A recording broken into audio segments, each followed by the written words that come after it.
Hello everyone, আমি অমিত। তা আশা করি তোমরা ভালোই আছো। তা ফাইনালি আমি যাচ্ছিলাম বোলপুরে। তা বোলপুরে কী করতে যাচ্ছিলাম সেটাই তোমাদের শেয়ার করব। তা চলো বোলপুরে যাওয়া যাক। তা বাইক নিয়ে বেরিয়ে পড়েছিলাম, বোলপুর থেকে ঘুরে আসছি। আসার পরে বাড়ির দিকে চলে এসেছি। আসার পরে আমার ভাগ্নেকে দেখো কত সুন্দর লাগছে, কিউট পরা দেখতে, খুবই ভালো লাগছে। তোমাদের কেমন লাগে একটু কমেন্ট করবে।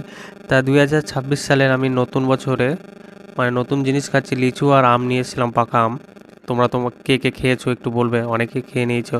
তা আমি এই বছর প্রথম খাচ্ছি। দেখতেই পাচ্ছ পাকা আমটা কত সুন্দর, আর এত সুন্দর সেন্ট, মানে ধারণার বাইরে। দেখ, গাছ পাকা আম মানে অপূর্ব অপূর্ব। এরকম কে কে খেয়েছো একটু বলবে। তা আমি নিয়ে এসেছি আর আমায় খুবই ভালো লাগছে। সবাইকে নিয়ে খেয়ে খাবো সবাই মিলে একসঙ্গে। আর একটা কথা বলি, আমার চোখের চশমাটা কেমন লাগছে একটু কমেন্ট করবে। তা ভাগ্নেকে জিজ্ঞেস করা যাক কি খাওয়া হচ্ছে। লিচু কি খাচ্ছে খাচ্ছ এখন। তুমি? লিচু লিচু কেরম টেস্ট? ভালোই কেমন? ভালোই যে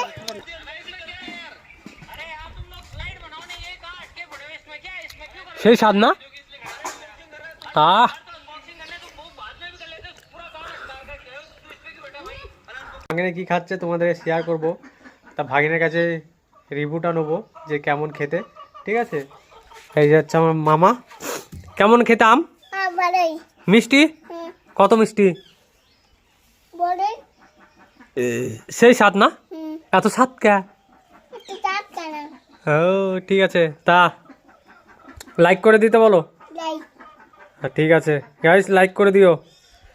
আর এত স্বাদ কে? তা লাইক করে দিও, ঠিক আছে।